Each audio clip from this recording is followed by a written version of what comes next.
हरे कृष्ण। हम लोग जप यज्ञ भगवान की महिमा का विस्तृत वर्णन नामक पुस्तक से चर्चा कर रहे हैं। हम इसके तीसरे भाग यज्ञानाम जप यज्ञोस्मि के छठवें अध्याय से चर्चा कर रहे हैं, जिसका शीर्षक है वैष्णव प्रश्नावली। प्रश्न: सतोगुण में स्थित होकर किस प्रकार जप करना होगा, जबकि अन्य सेवाएं अत्यंत रजोगुणी है? उत्तर: जब आप जप कर रहे हो, तब आप अपनी चेतना को श्री कृष्ण के पवित्र नामों में सराबोर होने दें। और जब आप अन्य सेवाएं कर रहे हो, तब आप अपनी सेवाओं को कार्य के रूप में न देखकर सेवा के रूप में ही देखें। किस प्रकार से यह संभव हो सकता है? जैसे एक गृहिणी घर के कार्य कर रही है और वो सोचे कि मैं कृष्ण के लिए इस घर को साफ सुथरा कर रही हूं, कृष्ण के लिए भोजन पका रही हूं, और यहां तक कि अपने बच्चे या अन्य लोगों की देखभाल को भी कृष्ण की प्रसन्नता के लिए, ये जो कृष्ण ने कार्य दिया है, वो कर रही हूं। इस प्रकार से कोई भी कार्य कृष्ण के लिए किया जा सकता है।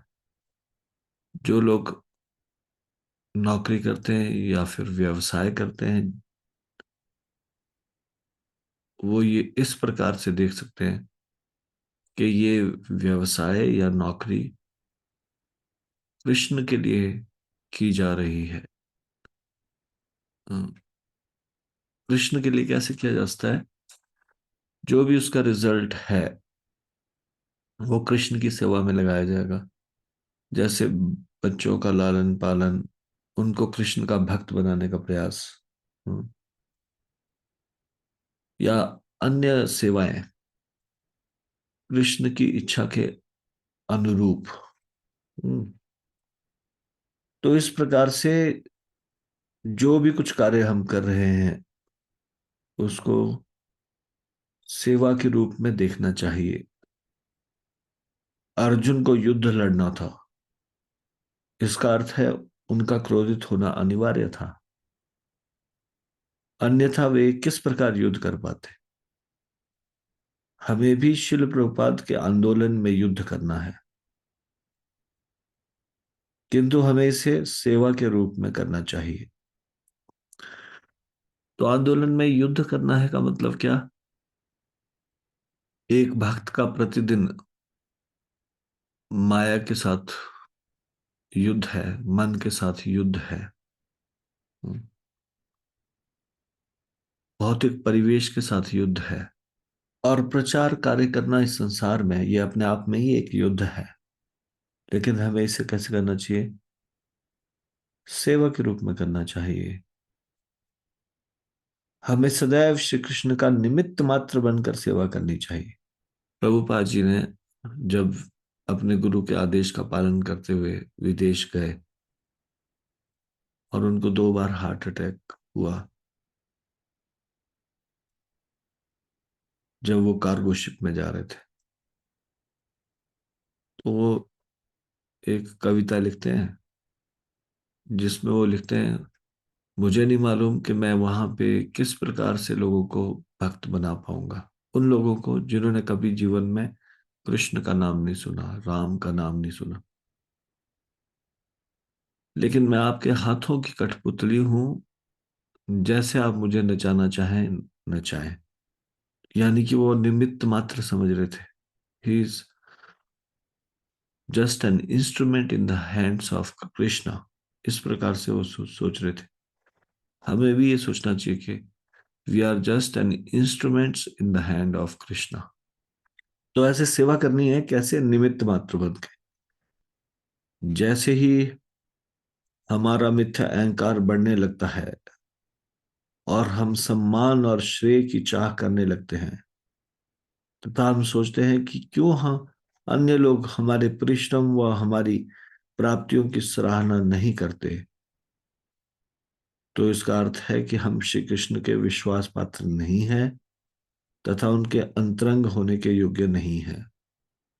क्योंकि श्रेय तो जाना चाहिए गुरु को और कृष्ण को, भगवान कृष्ण को या कृष्ण के अन्य भक्तों को। जैसे ही श्रेय लेने की इच्छा उत्पन्न हो जाती है,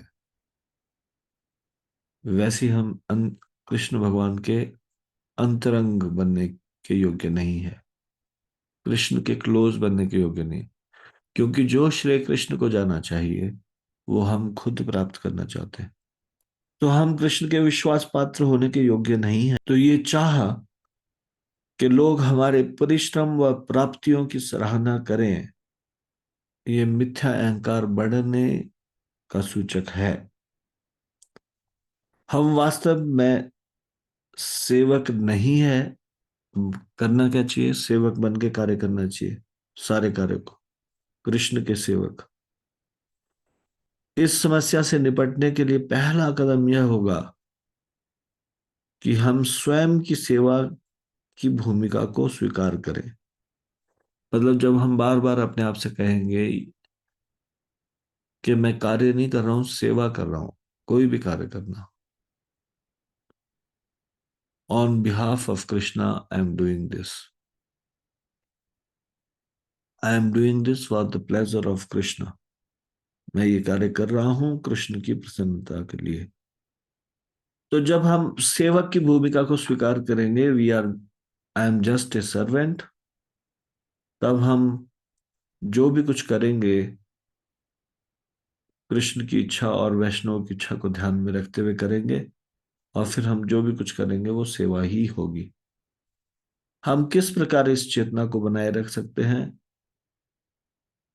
और रजोगुण जो कि भौतिक संसार से लेन देन करते समय स्वाभाविक रूप से प्रकट होता है, उसके प्रभाव से बच सकते हैं।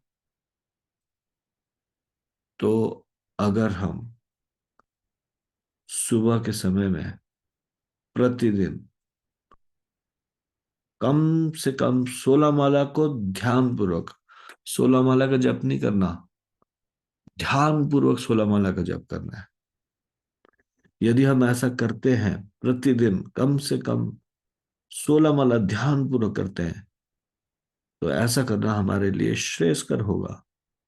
यह हमें प्रकृति के गुणों के आक्रमण से बचने का अवसर प्रदान करेगा। तो ये जितने भी अनर्थ है, काम, क्रोध, लोभ, मोह, मद, मत्सर्य, ये सारे के सारे अनर्थ अपना प्रभाव नहीं दिखा पाएंगे। हमें सावधान होके अपने सेवक की भूमिका को समझना है। और सबसे महत्वपूर्ण है सुबह की माला, 16 माला,